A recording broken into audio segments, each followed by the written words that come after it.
a este ciclo de charlas sobre urgencias en pediatría, dictado por el Semillero de Anestesiología y Reanimación y el Semillero de Investigación en Pediatría de la Universidad de Caldas. Les habla Camilo Penagos, médico general de la Universidad de Caldas, y quien los va a estar acompañando en este primer tema, que va a ser el trauma pediátrico.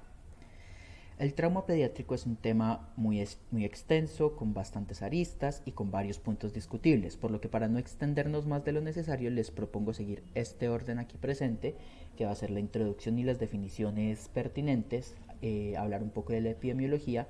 Vamos a pasar por encima muy rápidamente, a tocar someramente los puntos importantes de la atención prehospitalaria, ya que este nivel o este punto de la atención se sale del foco al que va dirigida esta charla.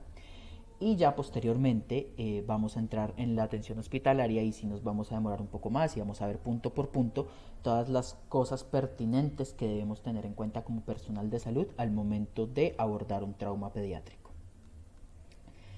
La charla que les traigo hoy está basada en estos 3 artículos, principalmente en este que les señalo en pantalla. Todos están publicados en la revista de Anales de Pediatría y tiene actualización al año de 2020. Entonces, para empezar debemos definir a qué nos referimos con trauma. Podemos definir el trauma como las lesiones provocadas por el intercambio abrupto de energía entre dos cuerpos, uno de estos siendo obviamente el paciente sobre el que vamos a realizar nuestra atención. Adicionalmente debemos definir qué es politraumatismo, ya que va a ser sobre esta entidad sobre la que vamos a dirigir nuestro trabajo. El politraumatismo puede definirse como el trauma en varias partes del cuerpo, la gente lo suele definir así, y si bien esta definición inicialmente es correcta, para la practicidad clínica de esta entidad cambia un poco el significado. Cuando hablamos de politraumatismo nos referimos al trauma que afecta uno o varios órganos o sistemas con la suficiente magnitud para poder poner en riesgo la vida o la supervivencia del paciente sin secuelas. Es decir, si un paciente tiene trauma en la mano y en la rodilla, eso no cuenta como politraumatismo. Si se pegó en un hombro y en un pie, tampoco cuenta como politraumatismo. Bueno, hablando propiamente del trauma en los niños, debemos reconocer que este hace parte de la manera natural en que los niños aprenden y se relacionan con su entorno, por lo que debemos considerarlos como una población con alta susceptibilidad de tener traumatismos. Un trauma en esta población puede ser un golpe durante un juego, o causada por un accidente de tránsito, o por una mala caída, e incluso no podemos olvidar que estamos hablando de una población vulnerable, por lo que siempre que hablamos de traumatismo debemos sospechar que sean lesiones debemos considerar que sean lesiones intencionales cuando tengamos la sospecha de que pueda ser por maltrato de alguna figura de autoridad.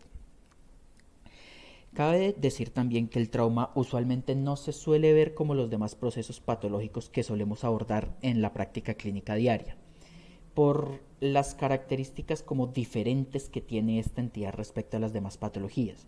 Sin embargo, últimamente se ha hecho el esfuerzo por ver el trauma como una verdadera enfermedad, debido a que ésta cumple con características en común con todas las demás patologías, como por ejemplo que tiene factores etiopatogénicos propios, que va a ser el mecanismo del trauma, tiene respuestas fisiopatológicas definidas, tiene manifestaciones clínicas particulares, va a necesitar requerimientos asistenciales específicos, tanto diagnósticos como terapéuticos, tiene un impacto cuantificable tanto en morbilidad y mortalidad, tiene una repercusión social también medible y tiene posibilidad de prevención, por lo cual vemos que cumple con muchas de las características de todas las patologías en general.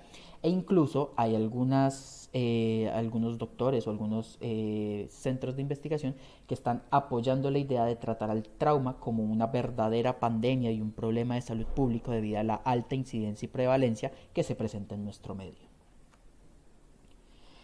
Debemos tener en cuenta que la población pediátrica posee características diferentes a la población general, por lo que se debe tener en cuenta estas consideraciones especiales al momento de abordar un trauma en un paciente pediátrico, como el hecho de que los pacientes pediátricos tienen un menor tamaño, una menor masa muscular y menor tejido adiposo. Por esto, su cuerpo presenta una mayor elasticidad, haciendo que el impacto durante el evento sea mayor y que aumente el riesgo de daño multiorgánico. Hay que recordar que el esqueleto de los niños aún no está completamente osificado, por lo que suele haber una menor incidencia de fracturas. Sin embargo, por lo mismo, cuando se presenta una fractura en el contexto de un trauma, nos habla de que el niño puede tener un mayor riesgo de tener un daño interno oculto. También los niños tienen un mayor riesgo de sufrir hipotermia debido a que la relación entre la masa y la superficie corporal es mayor, haciéndolos más susceptibles a la pérdida de calor. Los niños también presentan una dificultad mayor al valorar el estado neurológico y su reactividad, porque pues esto depende de la edad y del momento del desarrollo en el que se encuentren. Adicionalmente, por su tamaño pequeño, el transporte de los niños suele ser más fácil. Pero hay que tener en cuenta que en el evento de un accidente suele haber desorden y descontrol y que esto lleva a que si se hace este traslado de manera descuidada o inadecuada puede aumentar el riesgo de instaurar o agravar lesiones que el paciente ya venía presentando. Dentro de las definiciones pertinentes a tener en cuenta para esta charla está la diferenciación entre la parada cardiorrespiratoria precoz inmediata y la parada cardiorrespiratoria precoz diferida. Ambas se instauran por una serie de condiciones específicas. En el caso de la precoz inmediata, ocurre en los primeros minutos después del evento y puede ser causada principalmente por la obstrucción de la vía aérea, por una ventilación ineficaz, por una hemorragia masiva o por una lesión cerebral grave. Por otro lado, la parada cardiorrespiratoria precoz diferida ocurre en las primeras horas después del evento y puede ser causada por lo que se denomina las 5 H's, que incluyen hipoxia, hipotermia, hipovolemia, hipertensión intracraneal e hiperpotasemia. Pues en realidad cualquier alteración hidroelectrolítica, pero la que más frecuentemente vamos a ver va a ser la hiperpotasemia. Ambas paradas cardiorrespiratorias son de mal pronóstico. Sin embargo, lo importante a tener en cuenta es que la parada cardiorrespiratoria precoz diferida tiene causas evitables, las 5 H's que ya vimos, y que con una buena atención pues se puede contrarrestar estas causas y evitar esta parada cardiorrespiratoria. También debemos tener presente la atención integral al trauma, que se compone de la cadena de supervivencia, de un adecuado registro de los traumatismos para poder realizar una correcta perspectiva epidemiológica. Ya vamos a ver más adelante que esto pues hace falta en nuestro medio. Y tener un constante entrenamiento en cursos de soporte vital, que es precisamente lo que estamos haciendo en este momento para que el personal de salud siempre esté preparado. Recordemos que por definición un accidente es un evento inesperado y que por ende, la formación del personal para su atención es fundamental para poder dar una buena calidad en dicha atención. La cadena de supervivencia es un concepto que debe tener claro toda persona que haga parte del personal de salud, ya que debe tener la capacidad de actuar apropiadamente en cualquier nivel de la atención, desde la prevención, pasando por la primera intervención en el lugar del evento y la atención avanzada, hasta la coordinación entre los diferentes niveles y los cuidados definitivos especializados que requiere el paciente. Hablando un poco sobre la epidemiología del trauma, tenemos una escasez de datos a nivel de Colombia y Latinoamérica, por lo que un adecuado registro de los traumas que atendamos es una tarea muy importante para poder obtener los datos propios. Estas estadísticas que vemos aquí en la pantalla son de Estados Unidos, nos hablan de que un 40% de los traumas va a ser generado por accidente de tránsito, aproximadamente 15% por ahogamiento, 14% lesiones intencionadas, 7% quemaduras y 4% caídas. Sin embargo, los dos porcentajes más importantes son estos. Se debe tener en cuenta que hasta un 50% de los niños van a morir antes de llegar al centro hospitalario. Por supuesto que eso depende del mecanismo del trauma y de la condición propia del niño, de las condiciones de base que tenga el niño.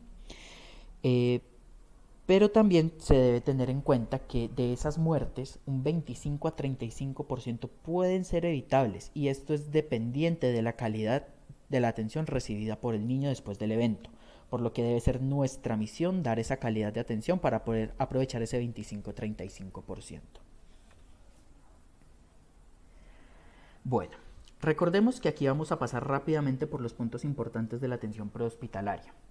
Lo primero que debemos hacer al asistir a un accidente es verificar que la zona de actuación sea segura para nosotros. De nada le sirve a la situación que usted sepa perfectamente todo lo que tiene que hacer si usted hace parte del grupo de los lesionados y no de los rescatistas.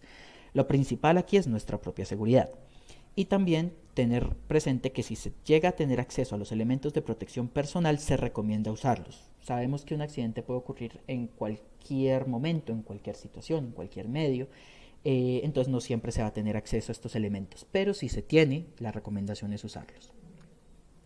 Una vez que usted haya decidido que la zona de actuación es segura, el siguiente paso importante y de los primeros que debe hacer es activar la llamada a la línea de urgencias. Entre más pronto se active esta línea de urgencias, va a ser más beneficioso para el paciente.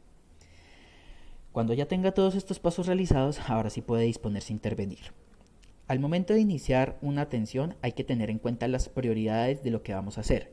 Principalmente hay que evitar hacer daños adicionales a los que ya están instaurados. Recuerden siempre primum non nocere.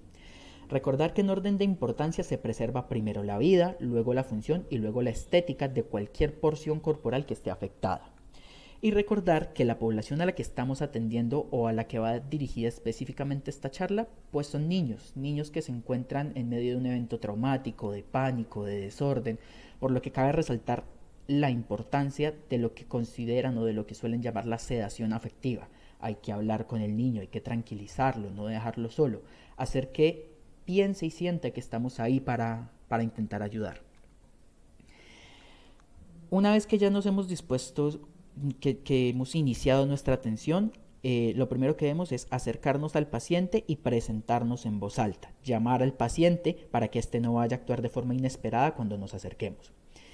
Si el paciente le responde a su llamado, eso tiene una significancia clínica. Quiere decir que por lo menos en el momento en el que usted está llamando al paciente, ese paciente tiene permeabilidad de la vía aérea, una adecuada circulación de aire y que el estado hemodinámico y neurológico es por lo menos estable. Asimismo, dependiendo si el paciente habla, gruñe, musita o no tiene respuesta, va a significar diferentes estados. Si el paciente definitivamente no responde, no muestra ninguna respuesta a su llamado, lo primero será verificar los pulsos centrales y la respiración para determinar si el paciente está en un paro cardiorrespiratorio y la necesidad pues de reiniciar las maniobras de reanimación. Pero pues eso lo abordaremos más adelante con más detalle. Una vez hayamos hecho el primer acercamiento, al paciente se debe o se inicia la atención de primeros auxilios como clásicamente se ha enseñado siguiendo la guía de la ABCDE. Recordemos que como esta parte la vamos a pasar un poco rápido, muchos de los conceptos que vamos a pasar rápidamente por aquí los vamos a abordar a más profundidad más adelante, ya que varios de estos se van a repetir. Siguiendo el orden de ABCDE, lo primero que tenemos que hacer es permeabilizar la vía aérea y hacer el control cervical. En el contexto de un trauma se va a considerar que todo paciente tiene lesión cervical hasta que no se demuestre lo contrario. Esto es por la susceptibilidad y la exposición del cuello como receptor de daño en medio de un trauma, por lo que el control cervical es de las primeras cosas que se deben realizar.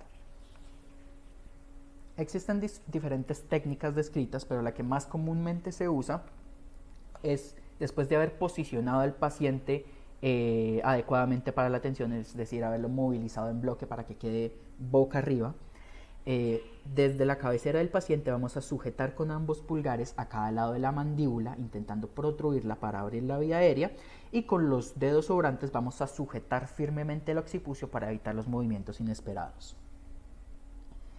Asimismo, en el contexto de un trauma existe una alta probabilidad de que debamos retirar un casco de un paciente para realizar la atención, por lo que para minimizar el riesgo de las lesiones adicionales se debe hacer primero con mucho cuidado y segundo siempre preservando y teniendo como prioridad el control cervical.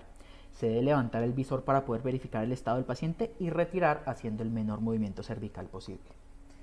Seguidamente debemos verificar que la vía aérea esté permeable. Cuando se tiene un paciente pediátrico con obstrucción de la vía aérea, clásicamente se opta por la maniobra de las palmadas en la espalda para poder intentar solucionarlo.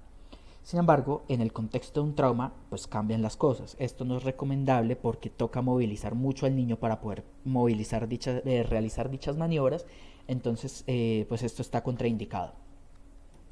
Igualmente importante aclarar, la maniobra frente-mentón para permeabilizar la vía aérea está contraindicada en el trauma debido al movimiento cervical que implica, y pues recordemos que vamos a considerar que tenemos un paciente con trauma cervical. Entonces, al momento de tener una obstrucción de la vía aérea se debe considerar la gran cantidad de posibilidades que nos pueden generar esta obstrucción. El texto guía nos presenta este algoritmo para poder hacer una adecuada desobstrucción de la vía aérea. Sin embargo, pues yo se lo resumo en estos 5 puntos para tener un acceso un poco más rápido a la información. Si usted ve que el cuerpo extraño es visible y es de fácil extracción, haga la extracción manual. Si usted ve el cuerpo extraño, pero es de difícil extracción, aún así con el cuerpo extraño intente ventilar a ver si se trata de una obstrucción incompleta y puede ventilar al paciente mientras logra acceder a un nivel de atención adecuado para poder hacer la extracción del cuerpo extraño. Si usted tiene un alto riesgo, un paciente con alto riesgo de obstrucción por un cuerpo extraño y tiene acceso a instrumental en el lugar donde usted está haciendo la primera atención, utilice el instrumental y desaloje, despeje la vía aérea. Si usted no dispone de instrumental, simplemente ponga al paciente en posición de seguridad e intente ventilar hasta que pueda hacer el traslado. Y ya cuando usted está completamente seguro de que la vía aérea está permeable, continúe inmediatamente con el resto del protocolo. El siguiente paso, después de asegurarnos que tenemos la vía aérea despejada, es verificar si hay una ventilación eficaz y tener en cuenta las posibles causas que impidan esta correcta ventilación. En este punto hay varias entidades a tratar que son urgentes, que amenazan la vida, pero pues lo mismo, más adelante vamos a abordar estas entidades con mayor profundidad. El siguiente paso es valorar el estado hemodinámico del paciente o el estado circulatorio, verificar los signos de hipoperfusión como los pulsos, como el llenado capilar y hacer control de las hemorragias visibles sobre las que podamos hacer control. En la valoración neurológica, como dijimos, al principio puede acarrear cierta dificultad en los niños, pero en este nivel de atención para practicidad y dependiendo del estado específico del niño es suficiente poder clasificarlo en alerta, obnubilado o inconsciente. Y finalmente, en la exposición lo principal a tener en cuenta es no olvidar la predisposición de los niños a la hipotermia, por lo que es el principal factor a prevenir. Siempre que se aborde este punto es importante tener en cuenta los pasos de descubra, seque, cubra, caliente. Muy importante. Aquí vemos un algoritmo en donde la guía nos resume todos los puntos como importantes de la actuación en la atención prehospitalaria. Ahora sí, ya que hemos visto los primeros auxilios para los pacientes con trauma y una vez se ha realizado un adecuado traslado, es momento de enfocarnos en la atención en un centro hospitalario. Para cuestión de orden y practicidad, la guía nos propone esta serie de pasos para hacer una atención de calidad sobre la cual iremos viendo paso a paso, por lo que iniciaremos con el reconocimiento o la evaluación primaria, lo cual se inicia con la primera impresión. La primera impresión es una evaluación meramente sensorial, la cual se realiza sin contacto físico durante el primer acercamiento al paciente, en el cual debemos determinar un estado general, cómo está la ventilación, cómo es el estado hemodinámico, cuál es el nivel de conciencia e identificar las lesiones evidentes.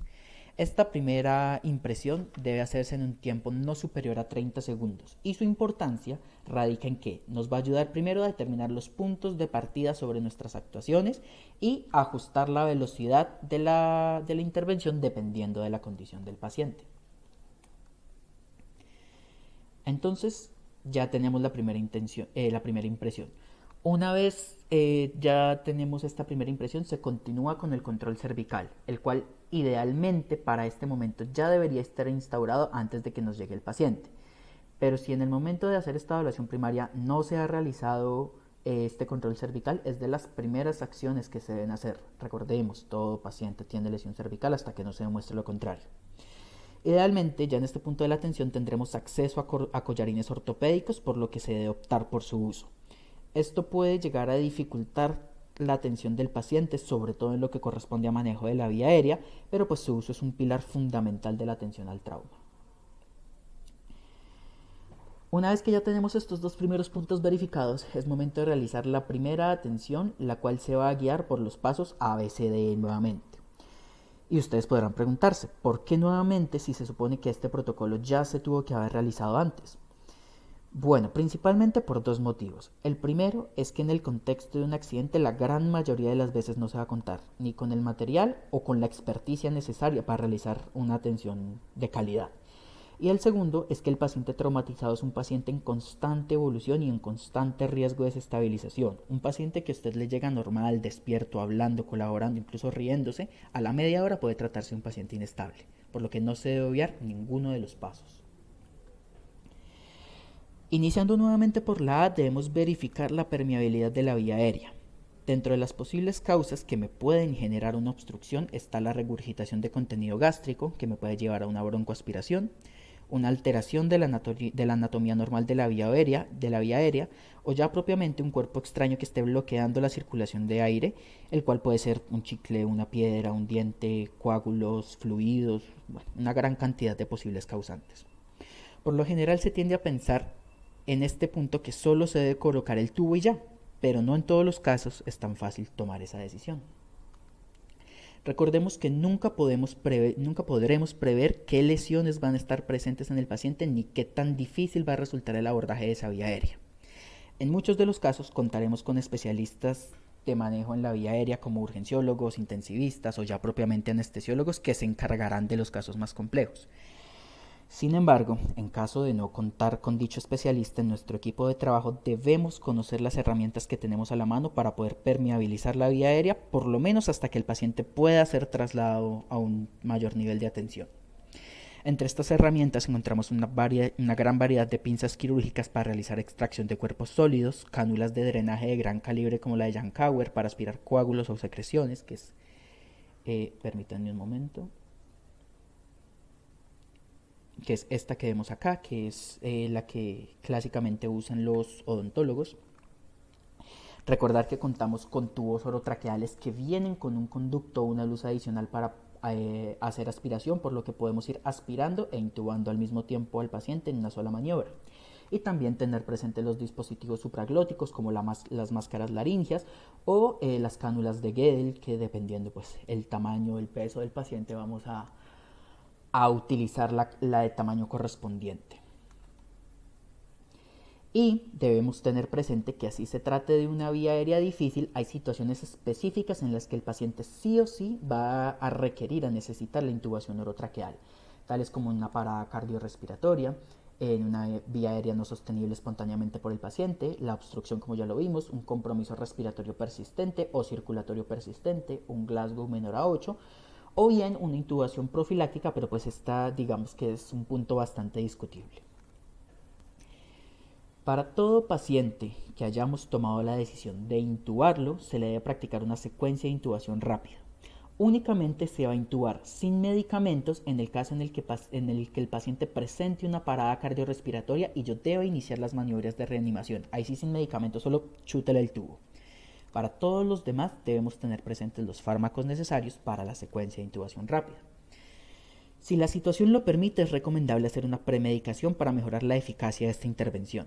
Se ha hecho la recomendación de un anticolinérgico, más específicamente la atropina, como lo vemos acá, a dosis de 0,01-0,02 miligramos por kilogramo, mínimo 0,1 miligramos, ya que se ha mostrado en algunos ensayos clínicos que este medicamento ayuda a disminuir las secreciones bronquiales y facilita la oxigenación. Asimismo, se ha hablado del uso de la lidocaína, va a ayudar a disminuir la presión intraocular y la presión intraocular en caso de que el trauma del paciente presente estos aumentos de las presiones. Usar un analgésico opioide como recomendación clásica nos hablan del fentanilo o también se puede optar por la ketamina, sin embargo tener cuidado con esta última ya que puede aumentar la presión intracraneal y en los pacientes con trauma cráneoencefálico puede llegar a ser lesivo. En cuanto a los hipnóticos, el que mejor desempeño ha demostrado es el etomidato, debido a su acción neutra sobre el sistema cardiovascular. Sin embargo, pues hay que recordar que estamos en Colombia, donde algunas veces ni siquiera vamos a tener acetaminofén disponible en nuestras farmacias. Entonces, pues tener acceso a este etomidato va a ser un poco complicado, por lo que se debe tener presente todas las demás opciones posibles. El midazolam y el propofol son otros de los clásicos medicamentos que se suelen usar como hipnóticos, pero traen el riesgo de que pueden llegar a causar cierto grado de hipotensión, sobre todo el propofol. Aún así, pues uno no debe complicarse la vida al manejar estos medicamentos. La regla de oro que se debe tener en cuenta es: ¿tiene propofol? Use propofol. ¿Tiene etomidato? Use etomidato. ¿Tiene midazolam? Use midazolam. Use lo que tenga, los recursos que tenga a su disposición. Y ya después va solucionando los efectos adversos uno por uno, pero pues no puede dejar al paciente sin su intubación, ¿cierto? Si un paciente necesita la intubación para proteger la vía aérea, pues es mejor causarle un poco de hipotensión que después se puede ir resolviendo que dejarlo sin intubación o que intubarlo sin sedación. Lo más importante es conocer adecuadamente el perfil de cada medicamento que elijamos para poder prever qué intervenciones adicionales deberemos realizar a posterior. Y finalmente, el relajante muscular, del cual clásicamente se hace la recomendación de la succinilcolina a 1 o 2 miligramos por kilogramo. Pero también debemos tener en cuenta los curarizantes como el rocuronio o becuronio, porque una recomendación que se nos hace ahí en las guías es que la succinilcolina está contraindicada en grandes quemados o en pacientes con lesiones musculares extensas. Entonces ahí tendremos que optar por un curarizante. Y de manera adicional, la guía hace la recomendación en este punto de hacer sondaje nasogástrico rutinario para evitar la regurgitación de contenido gástrico. Pero pues si ya tenemos intubado al paciente y no vemos como una necesidad adicional de hacer este sondaje, pues digamos que esta recomendación también es un poco controversial.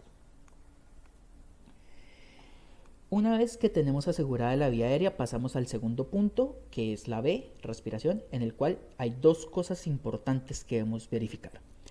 Lo primero es que la guía nos recomienda hacer la consideración de la reanimación cardiopulmonar en caso de parada cardiorrespiratoria en este punto. Una vez que hayamos determinado que el paciente se encuentra en parada cardiorrespiratoria, lo primero es permeabilizar la vía aérea, como ya lo vimos, antes de empezar masaje cardíaco y la ventilación asistida.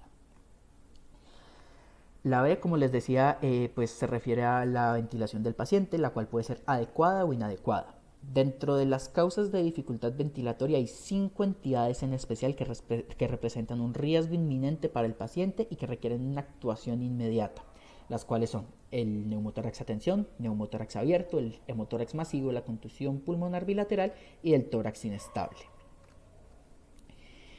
El abordaje de estas entidades se entiende un poco mejor con la práctica, pero pues en este momento por el hecho de que es una charla virtual, pues no se puede hacer, pero pues más adelante podremos ver la posibilidad de hacer una actividad práctica para poder ver estas entidades más a profundidad.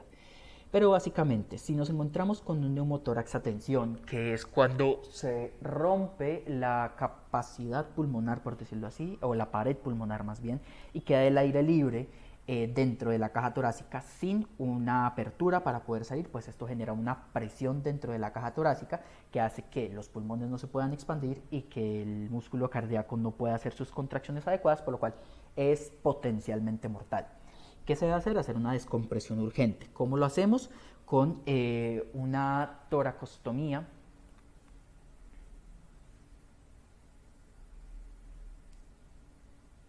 Con una toracostomía haciendo una descompresión urgente. Con una cánula de grueso calibre de 16 o 14 vamos a puncionar en el segundo espacio intercostal sobre el borde de la superior de la costilla inferior, es decir, sobre el borde superior de la tercera costilla, y vamos a conectar esta cánula a un drenaje con trampa de agua para que el aire salga y pues no vuelva a ingresar al tórax. A diferencia del neumotórax abierto, pues es básicamente la misma entidad, solo que se da en contexto de un trauma penetrante en tórax, por lo cual el aire va a tener un espacio por donde salir. Entonces no es tan amenazante de la vida como el neumotórax a tensión. Sin embargo, pues también requiere manejo. En este vamos a empapar en vaselina o en algún otro líquido una gasa estéril y la vamos a fijar a la pared torácica en donde esté la lesión, adhiriéndola con esparadrapo únicamente por 3 de los bordes, dejando un borde libre para que éste actúe como una válvula. Así cuando el paciente expire, por la herida va a salir el aire y cuando inspire, la gasa mojada va a tapar la abertura y pues no va a haber reentrada de aire. Cuando tengamos un neumotórax masivo, es decir, la acumulación de sangre dentro de la caja torácica que lleve a una inestabilidad hemodinámica del paciente, lo que debemos hacer va a ser una toracocentesis y reposición de esa volemia que se está perdiendo. La toracocentesis, en el caso de hemotórax o de la acumulación de cualquier otro fluido, se hace básicamente con la misma técnica que la descompresión en el neumotórax a tensión, pero esta se va a hacer en el quinto espacio intercostal. porque recordemos que pues el neumotórax, como es aire, se va para la parte superior de la caja torácica, y el hemotórax, como es líquido, pues se va para la parte inferior. Bueno, una cosa importante que se me había olvidado decirles es que en el neumotórax, tanto a tensión como en el neumotórax abierto, vamos a poder encontrar timpanismo a la percusión del tórax. Y en el hemotórax masivo, además de la inestabilidad hemodinámica, vamos a encontrar matidez a la percusión.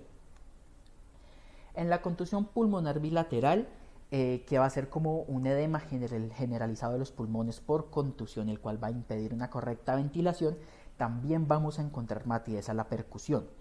¿Qué nos diferencia esto del hemotórax masivo, que sí es una entidad que amenaza la vida? Pues que en la contusión pulmonar bilateral no vamos a tener una desestabilización hemodinámica del paciente. En este caso, lo único que se va a hacer es una ventilación mecánica para ayudar un poco con esa oxigenación y ventilación ineficaz.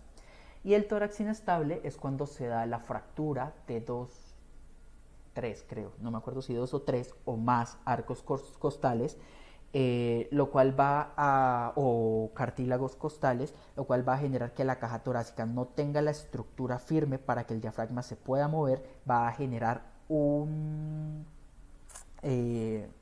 entidad o una anomalía llamada respiración paradójica, en la cual el diafragma no va a descender, sino que va a ascender por la inestabilidad de la caja torácica, y pues nos va a dificultar aún más la ventilación. Si tenemos un paciente con tórax inestable, lo que debemos darle es analgesia, y se beneficia de ventilación con presión positiva para contrarrestar esta ventilación paradójica que les acabo de mencionar. Aparte de las entidades que ya acabamos de ver, otras causas de dificultad en la ventilación puede ser la lesión por inhalación de humo o tóxicos, el edema pulmonar agudo que deriva de la contusión pulmonar que les acabo de mencionar, o una distensión abdominal, que por eso es que hacen la sugerencia de hacer el sondaje nasogástrico rutinariamente. El siguiente punto en el orden es la circulación o el valorar el estado hemodinámico del paciente, para lo cual es preciso que definamos el concepto de shock. Hablamos de shock cuando el paciente está en un estado de hipoperfusión tisular que ocasiona falla en la función o lesión del tejido u órgano que está afectado. Hay shock de varios tipos dependiendo el mecanismo fisiopatológico, pero los dos principales a tener en cuenta en el trauma son el shock hipovolémico y el shock neurológico. Es importante categorizar el shock para saber qué tan comprometido está el paciente y asimismo definir la intensidad de mi intervención, por lo que debemos medir todas estas variables del cuadro: la frecuencia cardíaca, el pulso, el llenado capilar, la frecuencia respiratoria, la diuresis. Con respecto a la diuresis, es importante tener en cuenta que el sondaje vesical, a diferencia del nasogástrico, sí debe realizarse rutinariamente para poder medir el gasto urinario del paciente y poder tomar otras muestras pertinentes sin tener que movilizar en exceso al paciente. Valorar el nivel de conciencia y asimismo hacer una proyección del porcentaje de volemia perdido. Importante tener cuidado con esta medida de la presión arterial sistólica, debido a que recordemos que la presión arterial en la población pediátrica no tiene un solo valor de referencia como en los adultos, sino que depende de la etapa de desarrollo del niño. Por lo cual, pues en una situación de urgencia muy probablemente no tengamos el tiempo para poder hacer la medición, revisar la tabla, asegurar que la interpretación sea correcta y además de eso hacer la intervención. Entonces, la guía nos da una fórmula para poder calcular la presión arterial sistólica mínima que debo mantener en un paciente pediátrico con trauma para poder asegurar una correcta perfusión tisular periférica, por lo menos durante la atención inicial, la cual es esta: 70 más 2 por la edad en años del niño. Eso me va a dar la presión en milímetros de mercurio y asimismo pues yo puedo tomar decisiones. Cuando hayamos determinado el grado de shock que presenta el paciente, nos dispondremos a intervenir dicho shock. Lo primero y principal a tener en cuenta es identificar, categorizar y controlar las hemorragias activas. De nada va a servir que yo haga una correcta reposición de volumen ni que haga un adecuado masaje cardíaco en caso de que se llegue a requerir, si todo el volumen que estoy movilizando lo movilizo hacia una herida con hemorragia activa, perdiendo pues todo el esfuerzo que estoy haciendo. Una vez controlada todas las hemorragias visibles, se debe verificar que se cuente con 2 accesos venosos con catéteres preferiblemente de calibre grueso, pues para poder hacer la reposición de la volemia perdida. Si para este punto de la tensión no se tienen los accesos venosos que se supone que ya se deberían tener, pues es el momento de colocarlos. Si se tiene dificultad con la canalización periférica, se intentará optar por una vía de acceso central si se tiene la posibilidad. Pero si no se tiene la posibilidad de este acceso central y se determina ya una falla total en el acceso periférico, se tendrá que optar por un acceso intraóseo.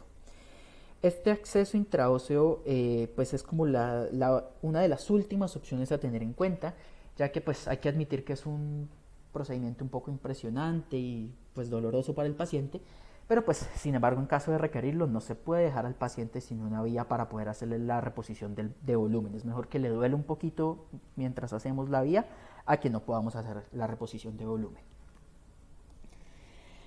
Y una vez que ya tengamos asegurados los accesos venosos, la siguiente pregunta que nos debemos hacer es ¿qué líquidos le voy a colocar? Los estudios clínicos no han demostrado superioridad de los coloides sobre los cristaloides y por mayor accesibilidad en nuestro medio casi siempre vamos a optar por cristaloides.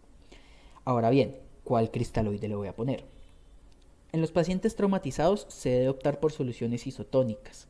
Únicamente en una situación específica se optará por el uso de soluciones hipertónicas, pero pues eso se los explicaré también más adelante. Entre las soluciones isotónicas casi siempre vamos a contar con la solución salina normal al 0.9% y el lactato de Ringer. Hay que recordar que la osmolaridad plasmática ronda más o menos entre los 285 y 295 miliosmoles y que la solución salina tiene una osmolaridad de 305, si no estoy mal, de 305 miliosmoles y que el lactato una osmolaridad de 273 miliosmoles. Que pues son como las más acercadas a la osmolaridad plasmática, pero pues eso ya queda a criterio del médico. Pero pues aplica la misma recomendación. No se compliquen estas situaciones. ¿Tiene salina? Use salina. ¿Tiene lactato? Use lactato. Ya habiendo elegido la solución, la siguiente pregunta que me debo hacer es ¿cuánto líquido le voy a poner? La recomendación de la guía es que iniciemos con un bolo de 20 mililitros por kilogramo y se lo pasemos en 10 a 30 minutos o más rápido si el paciente lo llega a necesitar y revaloremos. Se puede incluso considerar pasar seguidamente un segundo bolo también de 20 mililitros por kilogramo y ahí sí revalorar si el paciente requiere o no requiere más volumen. Pero igualmente, también según la categorización del shock en la que hayamos puesto al paciente, la guía nos da una tabla de más o menos cuánto porcentaje de volemia perdida del paciente y cuánto le debo reponer según el grado de shock. Asimismo, podemos considerar la transfusión de hematíes únicamente cuando el paciente presente o esté en paro cardiorrespiratorio, en la cual hayamos hecho adecuadas maniobras de reanimación cardiopulmonar que hayan resultado ineficaces y que el paciente tenga comprobada una anemia grave en los paraclínicos, es decir, una hemoglobina menor a 5 gramos por decilitro. Solo ahí se considerará hacer la transfusión de hematíes sin pruebas cruzadas. Bueno, eso es algo importante que se me había olvidado decirles.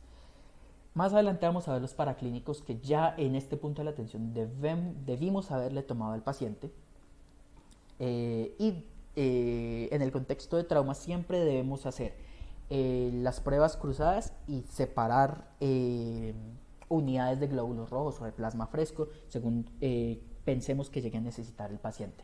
Solo en el caso en el que el paciente presente anemia grave y no responda a las maniobras de reanimación cardiopulmonar, se va a hacer la transfusión de hematíes sin pruebas cruzadas. Es decir, se le va a poner una bolsa de concentrado globular que sea RH negativo. También podemos llegar a considerar el ácido tranexámico a una dosis inicial de 15 miligramos por kilogramo, máximo darle 1 gramo al paciente, seguido de una infusión continua de 2 miligramos por kilogramo por hora durante 8 horas o hasta que cese el sangrado, pero pues esto va a ser únicamente en sangrados muy masivos, muy incontrolables y que muy posiblemente este tipo de pacientes ya deban ser manejados en un nivel de atención superior. Pero pues tenemos también el ácido tranexámico como una opción. Y bien, en la guía nos mencionan que la probabilidad de taponamiento cardíaco en los pacientes pediátricos suele ser muy baja. Sin embargo, si encontramos signos clínicos de taponamiento cardíaco en el contexto de un trauma precordial, como lo es la triada de Beck, que consta de ingurgitación yugular, hipotensión y los ruidos cardíacos velados, en el contexto de un trauma penetrante de tórax, ahí sí vamos a considerar la posibilidad de que estemos ante un taponamiento cardíaco, en caso de que lo confirmemos, pues debemos hacer una pericardiocentesis de urgencia, el cual también pues es un procedimiento urgente, ya que es una entidad potencialmente mortal. El siguiente paso será realizar una exploración neurológica más a profundidad para poder determinar lesiones que requieran intervención de manera urgente. La escala de Glasgow sigue siendo la mejor herramienta para poder hacer esta valoración neurológica sin tener que movilizar al paciente excesivamente.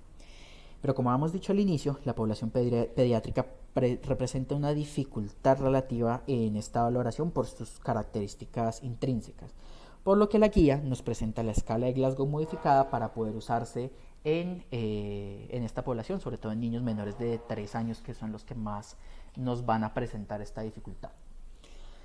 Lo más importante a tener en cuenta ante cualquier disminución en la escala de Glasgow, tanto en contexto de trauma como en cualquier otro contexto, muchachos, siempre que ustedes tengan una disminución de la escala de Glasgow, es primordial basarse en el sexto signo vital. Siempre ante una disminución del estado de conciencia debemos tomar una glucometría para descartar que la hipoglicemia no es lo que me esté causando esta disminución del estado de conciencia.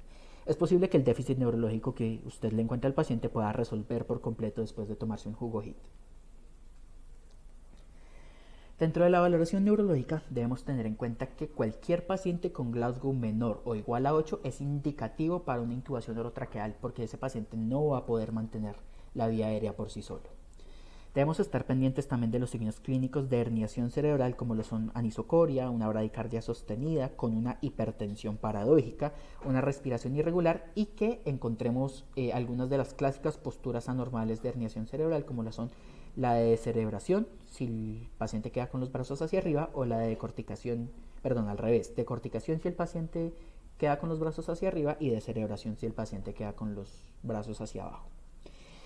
Y también es importante tener presente que los ataques epilépticos pueden aparecer en cualquier momento de la tensión y se debe diferenciar un ataque epiléptico temprano de uno tardío, ya que los primeros se van a dar después de un periodo de alerta sostenida con recuperación posterior completa.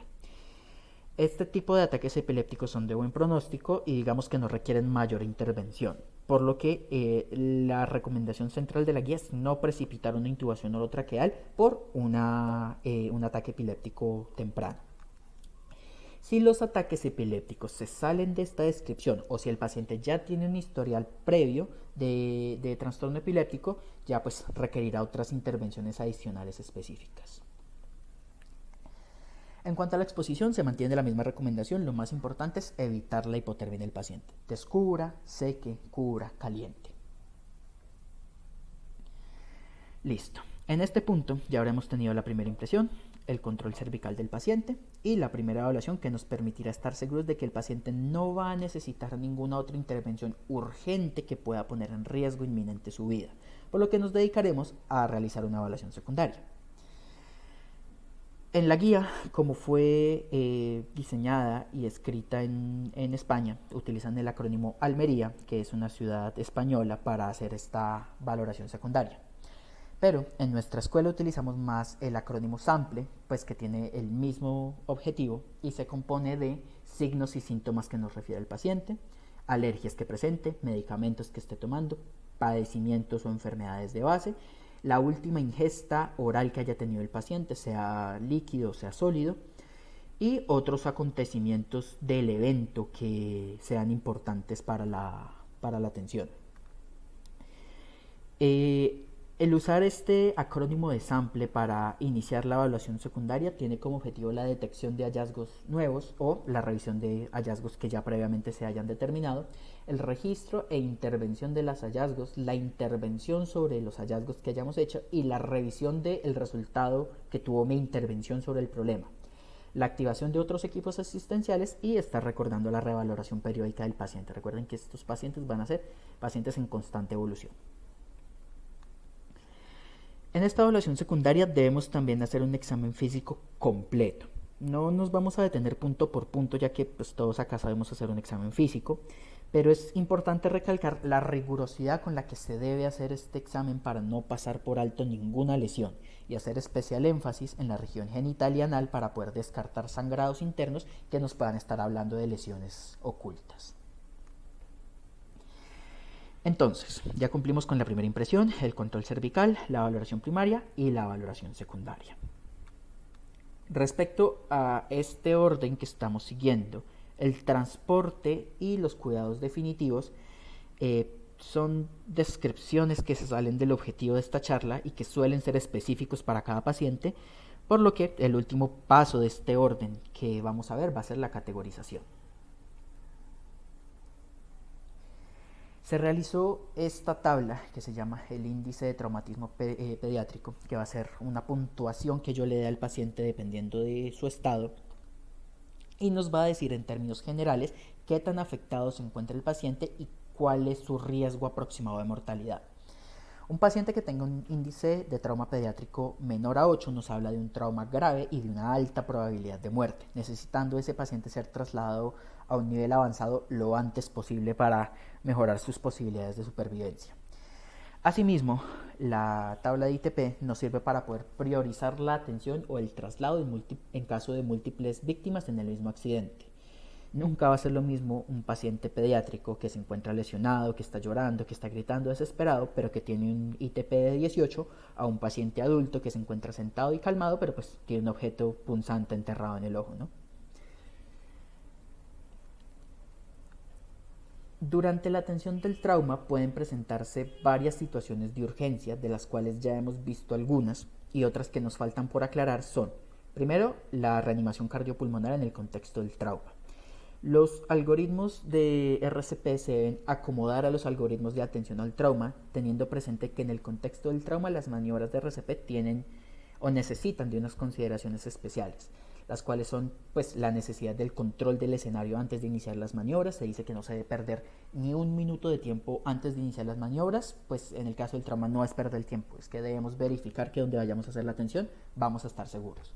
La necesidad de neutralizar precozmente otros agentes externos como calor, frío, tóxicos, la necesidad de retirar un casco, la contraindicación de la maniobra frente a mentón, como ya se los había comentado, el ser cuidadosos al ventilar porque estos pacientes tienen un mayor riesgo de barotrauma por el estado delicado de inestabilidad que tiene el paciente, la necesidad de ventilar a una frecuencia ligeramente más elevada en caso de que tengamos un paciente con signos de herniación cerebral. Se me había olvidado eso decirles en este punto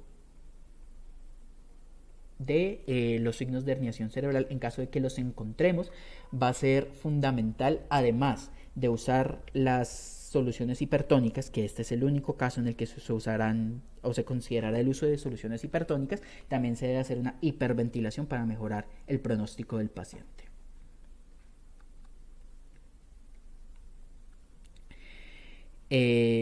Bueno, la compresión de heridas torácicas penetrantes en caso de neumotórax abierto, la posibilidad de falsos negativos al palpar o más bien al no palpar los pulsos, posiblemente por un síndrome compartimental o una compresión vascular, y la dificultad para acceder al pulso carotídeo por el collarín cervical.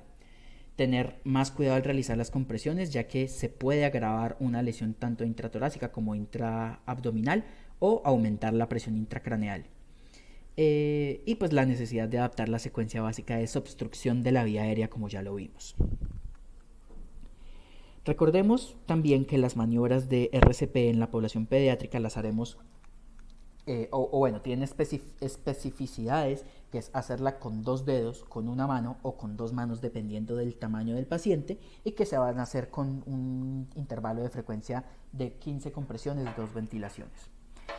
También vale la pena mencionar las situaciones en las que vamos a decidir no realizar maniobras de RCP y que muchas veces pues, no tenemos presentes porque las consideramos muy obvias, pero pues vale la pena poder mencionarlas para tomar la decisión de si intervenir o no intervenir, como en el caso de una parada cardiorrespiratoria no presenciada y en la cual no sabemos cuánto ha durado el paciente en paro, que tenga signos evidentes de muertes como frialdad, rigidez o livideces, inmersiones superiores a las 2 horas, lesiones graves incompatibles con la vida como una decapitación, como una amputación traumática de miembros grandes, o bien como una evisceración cardíaca.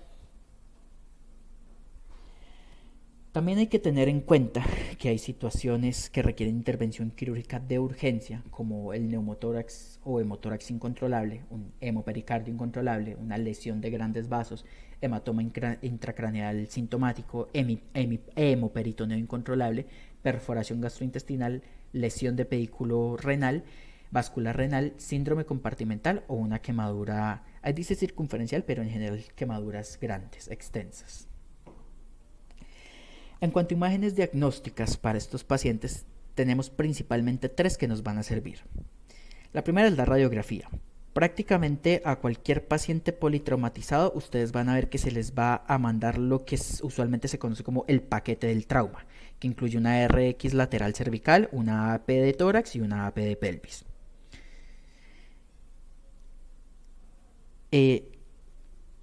Una AP de tórax y una AP de pelvis. Esto para poder descartar lesiones ocultas. Si bien esta recomendación se mantiene para la población pediátrica, lo más prudente es no realizar irradiaciones a la maldita sea innecesariamente en los pacientes. Es decir, si tengo sospecha de lesión cervical, tomo la RX cervical. Si no, no la tomo. Si tengo sospecha de lesión pélvica, tomo la placa pélvica. Si no, no la tomo. Y así evitamos irradiar más de lo necesario a un paciente. Asimismo, la tomografía juega un papel específico para limitar la irradiación del paciente. Solicitaremos una tomografía cervical cuando haya resultado una placa cervical sin alteraciones, pero que se tenga una alta sospecha de que el paciente sí esté cursando con una lesión cervical. O bien solicitaremos una tomografía abdominal en caso de un paciente que se encuentre hemodinámicamente inestable de manera persistente a pesar de habérsele realizado un adecuado control de las hemorragias y haber hecho una correcta reposición de volumen, ya que esta inestabilidad hemodinámica persistente nos puede estar hablando de daños internos posiblemente ocultos. Y también tenemos a nuestra disposición la ecografía, de la cual nos resultará útil el protocolo EcoFast, que es específico para trauma, para descartar lesiones internas con derrame o con hemorragia. En cuanto a los paraclínicos que vamos a solicitar, se les debe pedir un hemograma completo en donde un hematocrito menor a 30% nos puede estar hablando de una posible lesión hemorrágica oculta y pruebas de coagulación, gasto urinario y uroanálisis, para lo cual recordemos que debemos hacer un sondaje vesical de rutina, tomar pruebas de función hepática en la cual una LT mayor de 200 o una AST mayor de 125 pueden sugerir una lesión intraabdominal, también función renal y pancreática, enzimas musculares y cardíacas a los pacientes que veamos que pueden llegar a ser útiles estos paraclínicos, hacer las pruebas cruzadas y las reservas de unidades sanguíneas si las llegamos a necesitar. Si tenemos posibilidad de tomar una gasometría venosa y un ionograma para ver el estado general del paciente, y también tomar otros paraclínicos pertinentes a cada caso específico, como puede ser un test de alcoholemia, una gonadotropina coriónica humana o una carboximoglobina. Finalmente, hablemos de algunas recomendaciones generales. Este tipo de eventos, de accidentes, suelen estar llenos de desorden, de pánico, de angustia y de muchas otras dificultades externas, por lo cual es el deber de uno mantener la calma y tener la situación bajo control. Y la única manera de poder tener este tipo de situaciones bajo control es teniendo seguridad sobre los conocimientos de lo que debo y no debo hacer. Importante, nunca trabaje solo, pide ayuda. Usted puede tener todo en su cerebro, pero solo tiene 2 manos. Delegue funciones, tenga canales de comunicación claros y directos para evitar descoordinaciones en su equipo. Reconozca sus limitaciones tanto técnicas como humanas y sobre todo repase y practique todo lo que sea posible. Importante tener todo este conocimiento fresco para poder usarse cuando lo llegue a necesitar.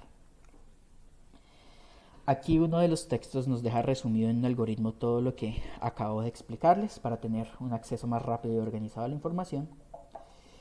Y eso era todo lo que tenía para compartirles en esta oportunidad. Muchísimas gracias por su participación. Recuerden que esta es la primera charla de un ciclo de charlas sobre urgencias pediátricas.